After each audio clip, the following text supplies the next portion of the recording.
Vamos ao debate. O parlamentar deve ser punido por suposta fala racista? Comigo hoje, Roberto Tardelli, do nosso time, Flávio de Leão Bastos, nosso convidado, Armando de Matos Júnior, nosso convidado, e Samantha Maier, do nosso time. Vou começar por Tardelli. Boa tarde. Boa tarde a todos, boa tarde, Samantha, boa tarde, amigos. Sempre eu fui mal entendido. Sempre eu fui descontextualizado. Sempre não foi isso que eu quis dizer. Sempre não entenderam o que eu falei. Eu não sou racista. Racista é quem me ouve. Certo? Essa alegação podia mais ou menos que deixar meio assim printada. Certo? Já pega, porque é o que todos alegam, o que todos dizem, porque é a única coisa que se pode dizer depois da monstruosidade do que foi dito. Você esqueceu de dizer, eu tomei um remédio. Alguns tomaram remédio. Mas eu também tenho uma parente negra, que só cuidou de mim. A gente, quando eu atendia lá meus réuzinhos lá no júri, eu falava assim, eu tô com uns problemas. Né? Tava com uns problemas e matei uns 3 ou 4, uns problemas. A questão nossa é que isso está se banalizando, isso está se repetindo demais. Eu não sei o que está acontecendo, eu não sei por que nós estamos disputando, se há uma disputa para se ver quem é o mais racista, para quem ele está falando, porque ele não disse isso a troco de nada. Esse deputado, ele tem uma série de outros envolvimentos criminais, certo? Não é exatamente uma pessoa que não conheça o Código Penal, muito pelo contrário, ele conhece o Código Penal no artigo 121 muito bem, né?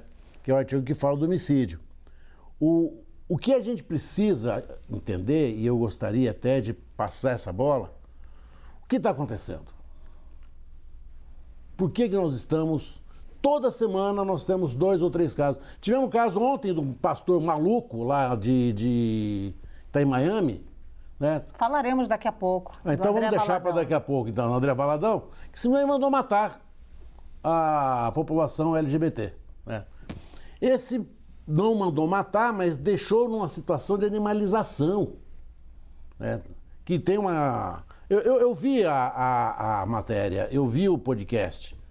É inacreditável, Samantha. É inacreditável. Eu não sei o que se pretende agora. É crime? Ele está dentro da autonomia parlamentar? Eu acho que não. Eu acho que ele não pode dizer isso. Né? Tudo tem um limite. Isso não tem nada a ver com a atividade parlamentar. Né? E não é só uma opinião. Ele está agregando gente. Eles são formadores de opinião. Em nome da imunidade parlamentar. Em nome da imunidade parlamentar não se pode tudo. Ninguém pode tudo. Lugar nenhum se pode tudo. Vou ouvir Samantha um pouquinho. Oba. Posso? Vamos lá, Samantha, o parlamentar deve ser punido pela suposta fala racista? Bom, boa tarde a todos. Eu acho que quanto ao conteúdo da fala, a gente tem uma unanimidade. É uma fala de conteúdo racista, de conteúdo discriminatório. Agora, a gente tem que entender como é que é o nosso sistema. Não é o que eu gostaria, mas é o que é. Ele tem imunidade parlamentar que a Constituição dá para ele? Dá. Essa imunidade é ilimitada? Não. Mas a quem cabe punir no caso de abuso por palavras, votos e opiniões? Não é o Poder Judiciário, não sou eu que estou falando isso, é a Constituição. Quem tem que punir e de quem a gente tem que cobrar é o Conselho de Ética, a casa a qual ele pertence. Essa casa tem que votar, entender que ele passou dos limites da sua imunidade parlamentar e retirar o mandato dele. Não dá para ser via judiciário. Eu tenho muitas dúvidas da viabilidade disso. E só do ponto de vista estritamente jurídico. Por que eu falo isso? Porque a gente tem que tratar disso para mudar o sistema. Enquanto a gente não mudar o sistema, essas condutas não vão ser puníveis. Por exemplo, a AGU. Me chama a atenção a AGU notificar a Procuradoria-Geral da República, uma vez que a função da Advocacia-Geral da União é fazer a defesa judicial e extrajudicialmente da União Federal, do Presidente da República. Quem cabe defender a sociedade é o Ministério Público. Por isso que ela notificou para que o procurador, né, o Ministério Público entre com as possíveis ações. Quais seriam essas? E aí, a gente tem uns defeitos, Luciana, que vêm da lei e a gente precisa mudar. Quando a gente fala em injúria racial, ela é voltada a alguém. ele não condena alguém, ele condena um grupo. Quando ele condena um grupo, ele entra no discurso do ódio. E o discurso do ódio não é tipificado. Crime de racismo. O crime de racismo, ele fala em ato, em prática. Quando você lê a lei, ele fala assim, você não senta aqui devido à sua cor. Ele exige um ato. Então, a gente precisa o quê? Mudar a legislação para que essas condutas sejam enquadradas. Senão, a gente fica sempre nesse limbo jurídico. A gente, ao equiparar o crime de racismo e injúria racial, a gente não consegue trazer os dois elementos para a mesma fala? Da interpretação que eu faço não dá, porque ela fala em alguém. A sua interpretação não é unânime, você sabe, né? Muita gente tem outra interpretação. Mas não é o que o judiciário está seguindo. Por isso que eu acho que a gente tem que fazer uma modificação na legislação. A gente tem inúmeros parlamentares. Por que não se cobra isso? Por que não se deixa um tipo claro? Até porque, Luciana, no direito penal é tudo muito restrito, tem que estar tipificado. Por exemplo, não há crime sem lei anterior que o defina. Isso tem que estar muito definido. E o que eu vejo é que isso fica muito subjetivo. Agora, no caso do parlamentar, eu acho que quem tem que cobrar, e não sou eu que digo, é a Constituição que diz, é o Conselho de Ética. Mas me parece que tem uma deputada que já entrou com um pedido de quebra de decoro parlamentar. Sim, exatamente. Vou ouvir então agora o Armando. Boa tarde a todos, um prazer mais uma vez estar com vocês aqui nessa bancada tão rica. É interessantíssimo falar sobre esse assunto, porque isso sempre aconteceu, sempre aconteceu. Esses episódios sempre aconteceram, só que agora, com o advento da internet, e isso fica perene. Então, as pessoas acabam fazendo prova contra elas, e isso fica nas redes, e nós vamos buscar essas informações, e nós conseguimos ver depois esse vídeo, aquela fala, mas, lamentavelmente, o nosso país é um país racista, muito racista, triste falar sobre isso, mas é verdade. Então, não é que está acontecendo mais agora. Sempre aconteceu e agora nós estamos fazendo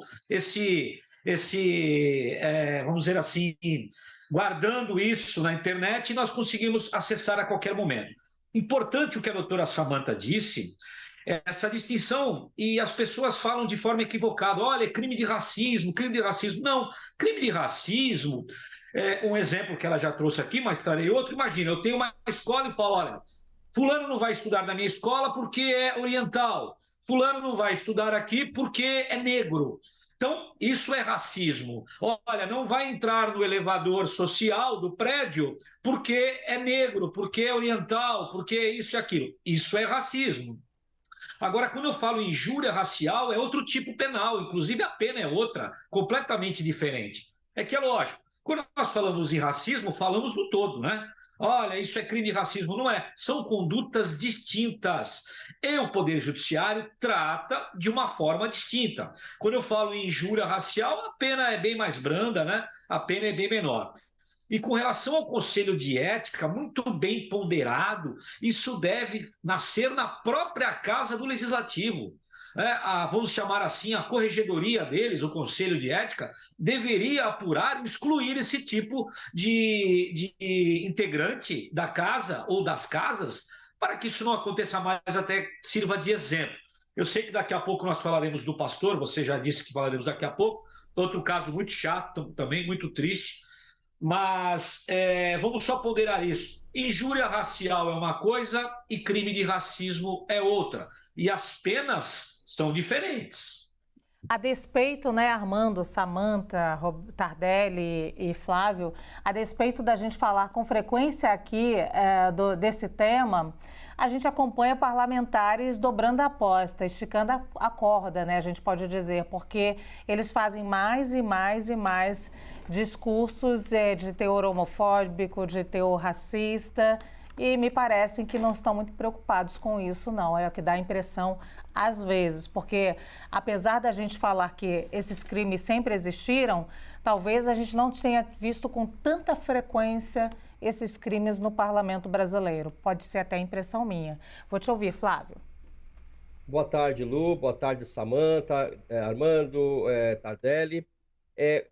Como foi dito agora pelo Armando, injúria racial e racismo são crimes até pouco tempo distintos, não é? Até me corrija, Armando, mas foram equiparados recentemente pelo Supremo Tribunal Federal. Além disso, temos que ter em mente que nós não estamos falando de uma conduta conectada com a atividade parlamentar. O deputado estava num podcast profere essas afirmações absurdas, racistas, ofensivas a todo o povo brasileiro e a todos os povos africanos. E, ao meu ver, esta é uma infração penal comum. E, neste caso, o Supremo Tribunal Federal tem competência, sim, para processar e julgar esse tipo de caso. Então, esse é um ponto que eu queria levantar.